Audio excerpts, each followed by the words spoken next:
it is your duty to convey it to those who are not aware of it. You don't have to wait until you become a big sheikh or become like Sheikh Ahmad Deedat and start doing dawah. Every Muslim at least knows that there is one God.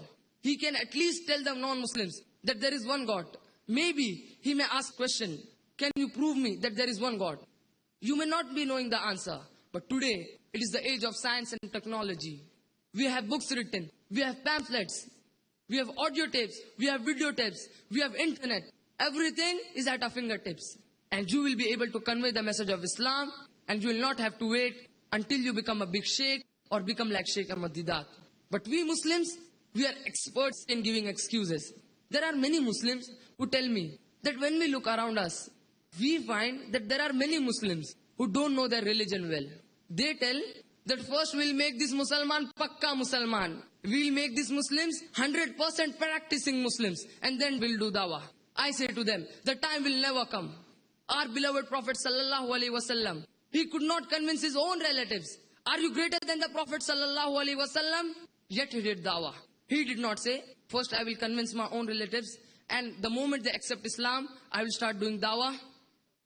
So it's the duty of every Muslim to convey the message of Islam to those who are not aware of it. It is mentioned in the Seerah of the Prophet, in the book of Salah, volume 1.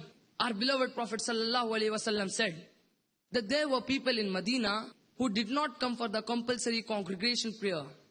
They did not attain the Jummah Salah. And the Prophet Sallallahu Alaihi Wasallam, he felt like burning their homes.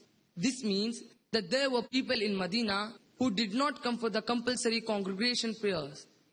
And the Prophet Sallallahu Alaihi Wasallam, he felt like burning their homes. Yet, the Prophet Sallallahu Alaihi Wasallam, he wrote letters to non-Muslim kings. He did dawah, conveyed the message of Islam to the non-Muslim kings. He did not say, first I will make Musalman Pakka Musalman. I will make Muslims 100% practicing Muslims, and then I will do dawah. But this does not mean that you should not do Islah. If there is a Muslim who does not know his religion well, you can very well tell him about Islam.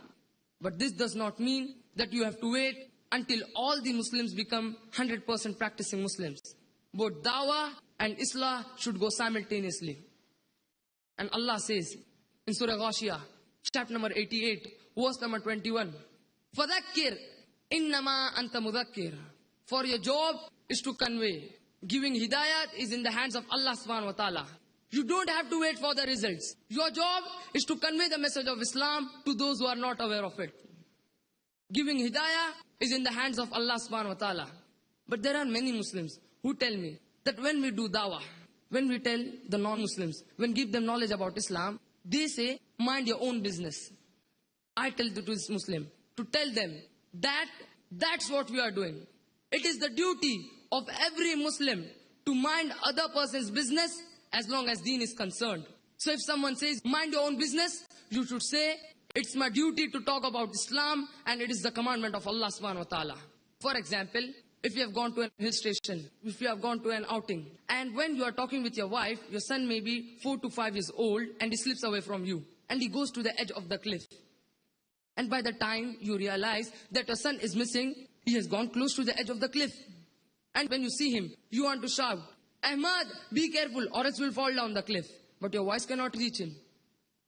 Near to your son, you find an elderly gentleman with his hands folded, admiring the beauty.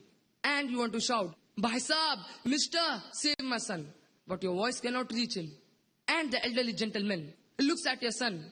He gives a smile and he continues admiring the beauty.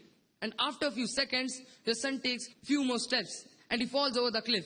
I would like to ask you a question, that will you or will you not blame the elderly gentleman? The only thing he had to do was to stretch his hand.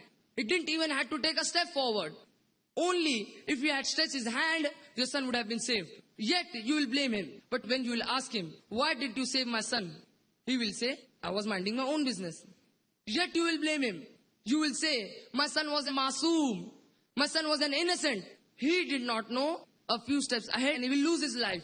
But when Allah subhanahu wa ta'ala had given him knowledge, it was his duty to save your son. Similarly, these non-Muslims, they will blame us Muslims. They will say that when Allah subhanahu wa ta'ala had given us hidayah, that when we could see that when they are doing shirk, they are going close to the hellfire. Why didn't we open our mouth? Why didn't we convey the message of Islam to them? So it is the duty of every Muslim to convey the message of Islam to those who are not aware of it. And Allah subhanahu wa ta'ala says in Surah Al-Asr, chapter number 103, verse number 1 to 3, Wal Asr, Innal insana lafi khusr, illa alladhina amanu wa amilu salihat, wa tawasaw bil haqq, wa tawasaw bis sabr. Verily, by the token of time, man is in a state of loss, except for those who believe, do righteous deeds, exhort people towards truth, that is doing dawah, and exhort people towards patience and perseverance. There are minimum 4 criteria for a person to enter Jannah. They are Iman, righteous deeds, exhorting people toward truth, that is doing dawah, and exhorting people towards patience and perseverance. If you do not do dawah, under normal circumstances, you shall not enter Jannah. You may be a very good Muslim. You may be praying 5 times a day. You may have fasted for the month of Ramzan. You may have gone for Hajj. But if you do not do dawah, you shall not enter Jannah. So it's the duty of every Muslim to do dawah. And this does not mean that only dawah is sufficient. The other 3 are also equally important. That is Iman, righteous deeds, and exhorting people towards patience and perseverance. But if Allah subhanahu wa ta'ala